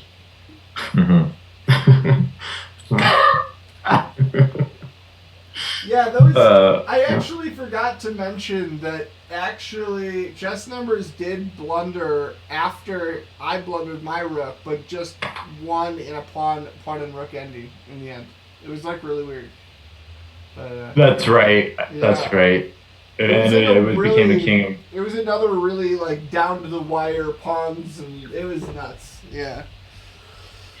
I actually do want to analyze that further in the future and figure out if I could have played that ending better after everything came off. Because I think it was Drash, but I'm not sure. All right. Do you guys want to see me get mated or beat Dritman? Beat Dritman. Okay. Yeah, let's see how you beat Dritman. I definitely need to review the game where I got mated, but I will do that on my own time. Let me get the old PGA. So Chess Numbers claims that it was drawish in the end, and then I just lost. So.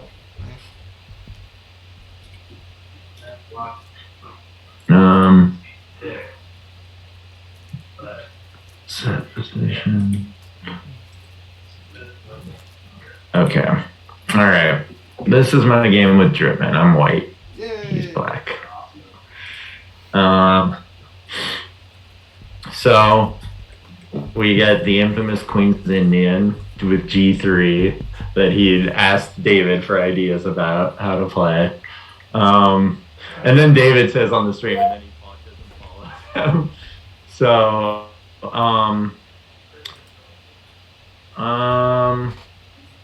D6 is kind of required. I think you can play D5 there, but I don't know.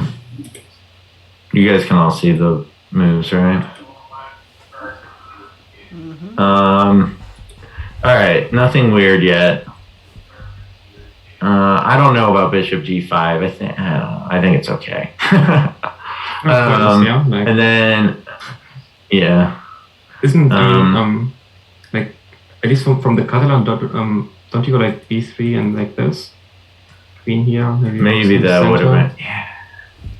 Well, the counting is crazy actually after that knight move. Yeah, Bishop G5. I don't know. Yeah, Bishop G5 is not the best. Yeah. But knight move makes things so I couldn't think of B3. Yeah, I guess B3 is okay. He's not going to.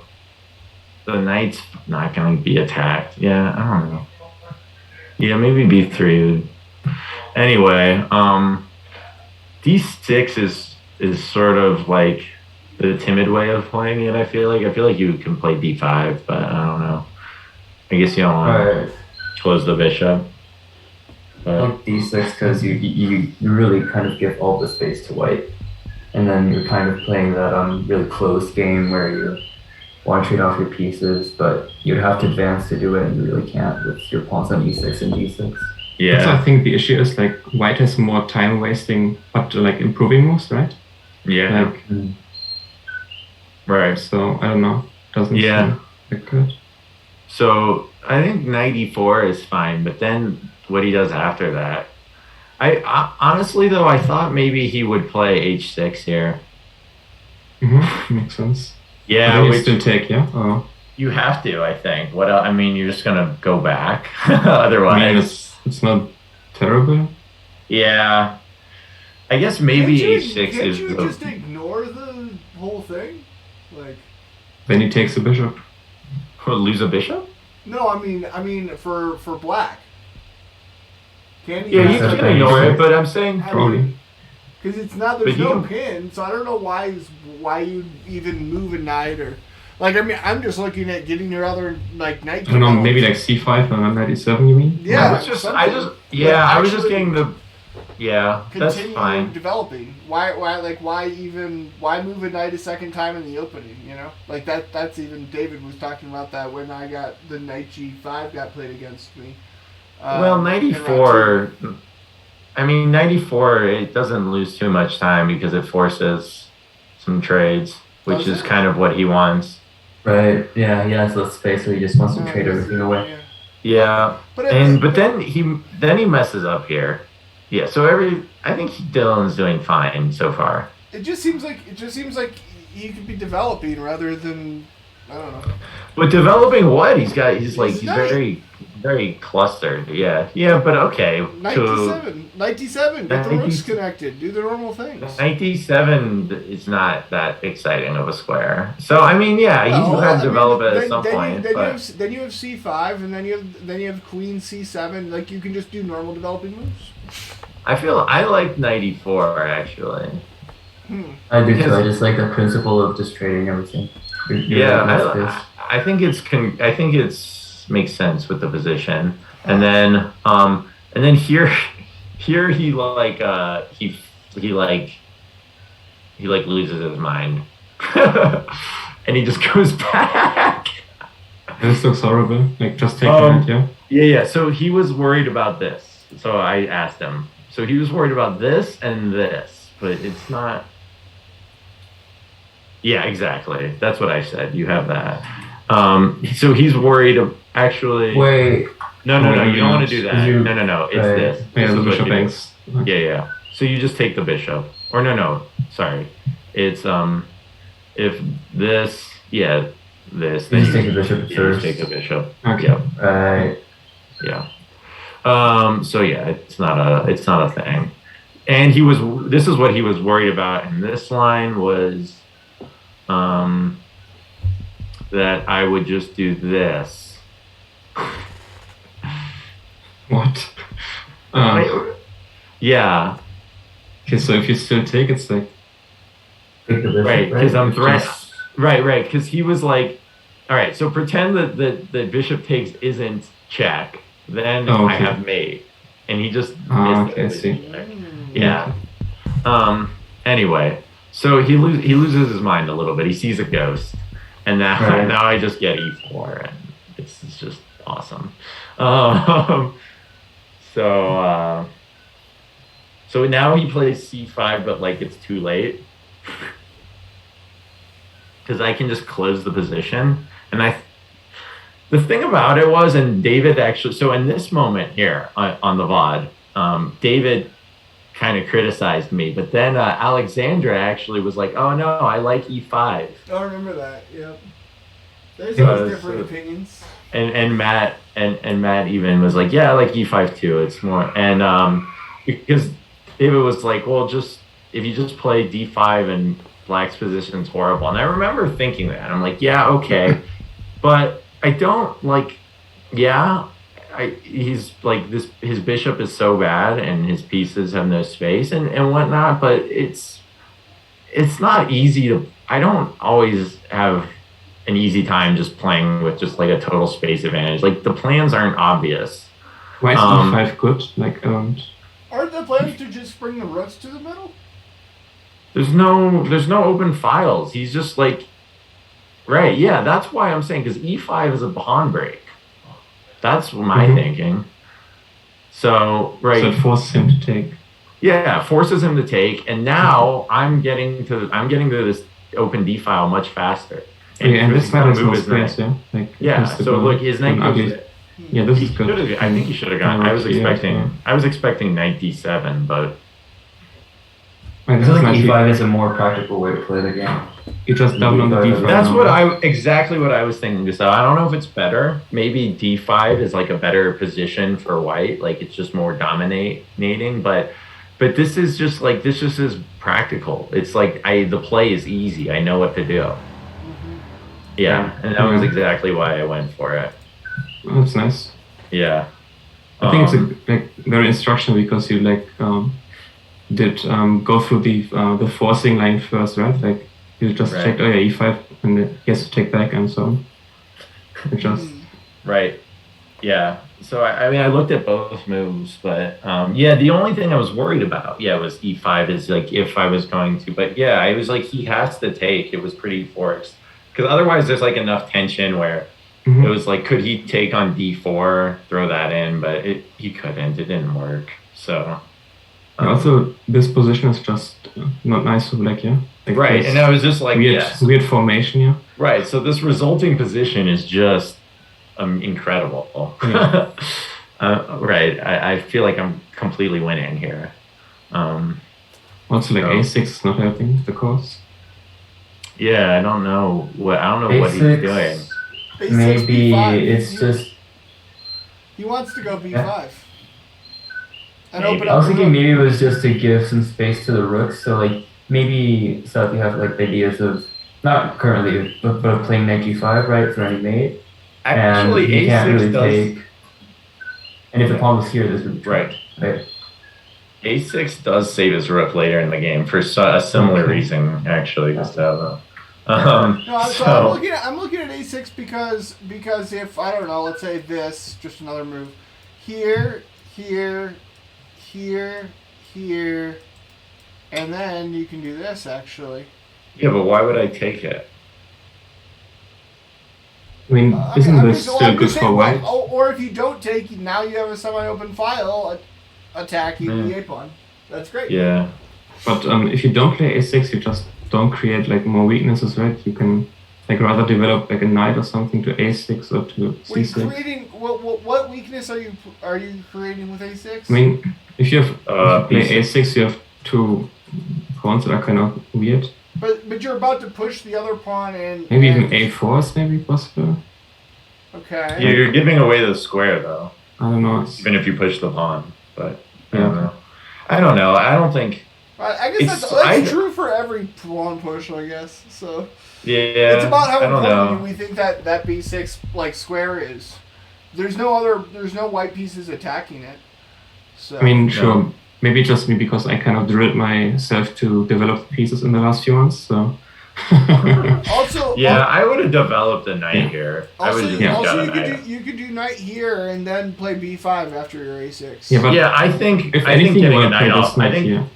I think you need to get one of these knights off your back rank. Right. That should be your priority. Yeah. But so if a6, maybe knight a4 is a bit interesting. Just attacking. Yeah, sure. Right. You just make use of his weakness, maybe. No, because you just jump into b6. Yeah, but that's defended. But either way, again, you gave away the b6 square. Right.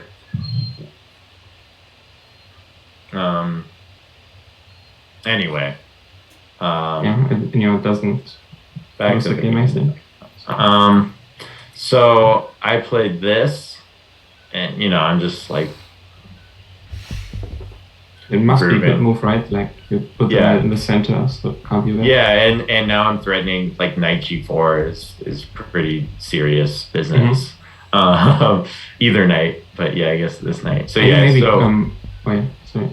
so he has nothing to do, but like I mean, that bishop was his prize piece, and he just traded it for a knight. Chess Latte actually likes a6. Wait, get out of here. Mm-hmm. Getting the rook over to d7. To d7? Yeah. You can do that, Latte. Why can't you do that through d8? Because the knight's in the way. Yeah, but if you move a knight first instead of playing a6, then you develop a piece and you can do your weird plan.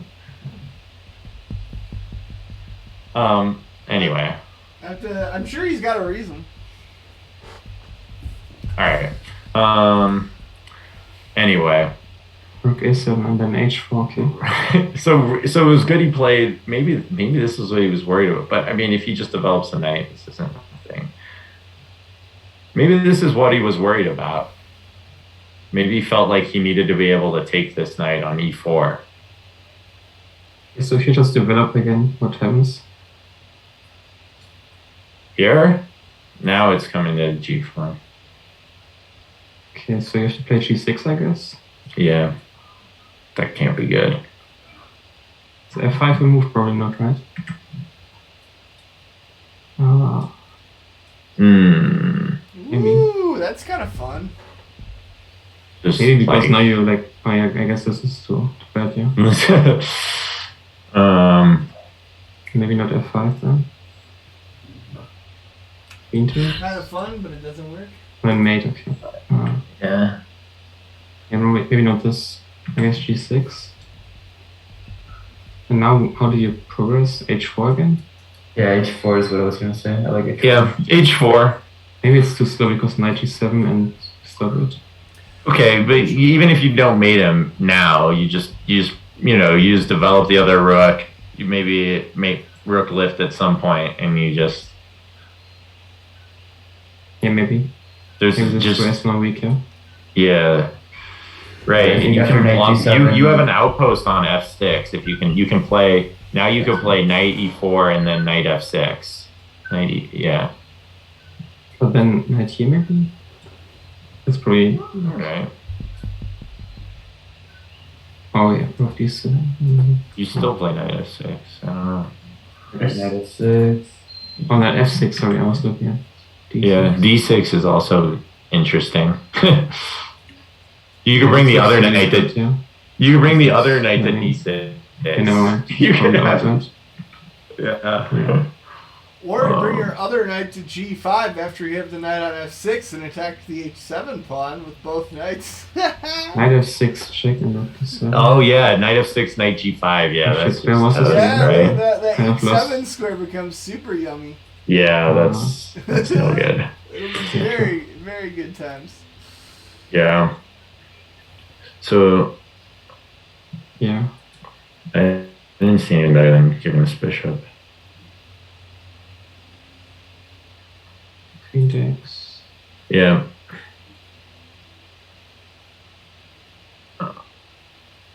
Yeah. And so I play h4, which, makes him have to play that. Now, Matus pointed out an interesting plan that I did not consider, was to double on the d file, double on the d file, but he didn't like that I brought the rook to d3 because, so the idea is, bishop f1. I did not even conceive of that bishop f1 idea. That's a very high level idea. Yeah, but it makes sense. Something you do in the Catalan too. It's at some point. Yeah, I'm not a Catalan player. Black has pawn c and here, and you just move the bishop to here. Right. Well, he was saying at some point he's like the bishop's not actually doing anything on the long diagonal anymore, so it's time to transfer it. I guess that's always hard for me to visualize. Yeah. When they say it's not doing anything on the diagonal, I'm kind of going, what do you mean? How does it? Where do they? Yeah, stopping knight c6. There's knight c6. There's there's the inevitability of e4. There's. I mean, they also two pieces in front of it that are better if they can stay where they are. You don't want to. And the point is, the bishop would be much better on the b1 to h7 diagonal because then we're threatening mate. And you're going to soften his position even more. But exactly. But I guess with all of that time, it just seems like there would be defense. But look, I got all the time in the world. Look at his position. His pieces are terrible. He doesn't have a single good piece. White's dream would be to bring the bishop to d3 or something. Right. So that you have this mate here. I have time to double on the d file and bring the bishop to d3, and there's almost nothing you can do about it, probably. Right, even if you could, I don't know, plays d5, just push pawns on the queen side, you're just getting made on the king side. Where your position on the king side is just getting way too weak. Can you do a g6 and then knight g7 and then push g5 and then get the queen? Yeah, but g6 is very... I mean, it's all very slow, yeah? If you go rook d2. Here, there, I do that. No, knight g7, and I don't know, it's... Yeah, but still do the plan. Still play bishop f1. Bishop f1. Yeah. I was actually looking at this. Okay, that's crazy. That's crazy. You gotta stop pushing pawns in front of your king. Yeah. You gotta stop. But also even if I don't play bishop d3, I'm What about this? Now that whole diagonal is shut down pretty much. Bishop h3. Yeah, maybe. Bishop h3. Threatening what? To take the knight. Let's see, this pawn takes. I mean, let's make some random move. I don't know which one. So let's do this. And you take. I mean, you don't even have to take the knight, right? It's not an issue right now, but. You could play h5 too. Okay, h5. So I was thinking about h5. Oh, that's that move. You don't want to do that. Wait, who played f6? That was a little awkward. Don't do that. I don't know, maybe king d7, rook h8 or something. Yeah, that makes sense. Okay. Oh no, the knight has no squares maybe on g4. Oh, g4 traps a knight. Yeah. I mean, maybe it doesn't. No, it doesn't. He actually does have. Yep. That's No, what? You can take it. How? Okay, but like.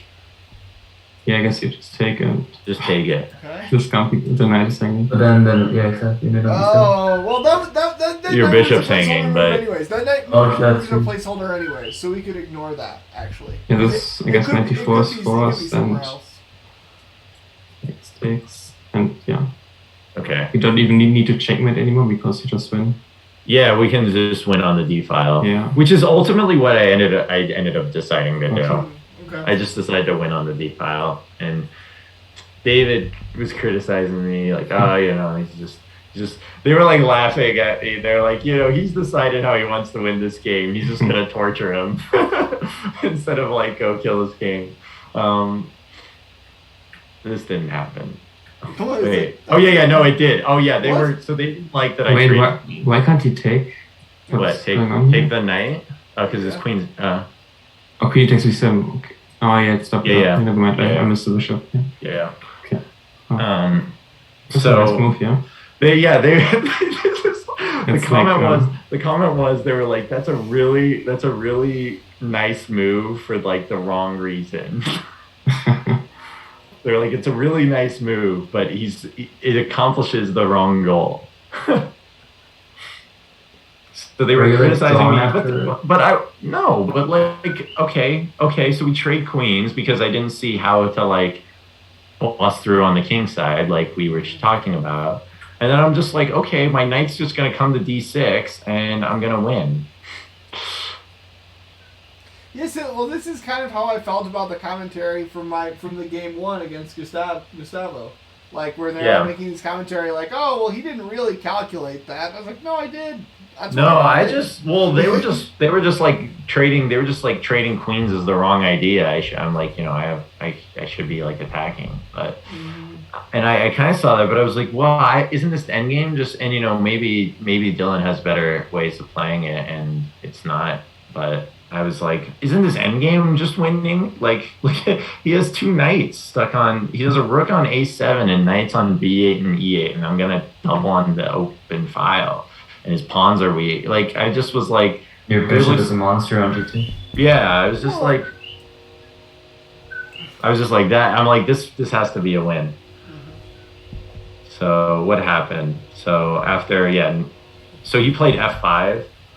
And I was like, whatever. Now, here, Had you considered taking it? I did. Nice. I did consider taking it.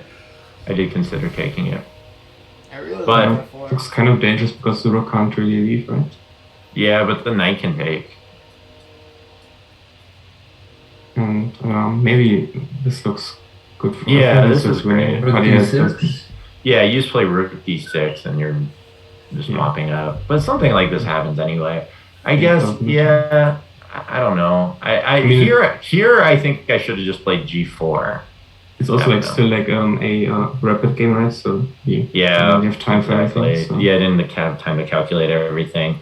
Yeah. Here I should have played. Wish I would have played g4 first. Oh, there's actually another idea. What about this? Out on the stream. Yeah. I just missed it. Nice. Yeah. Should have played that, or I should have played it at some point, if not here.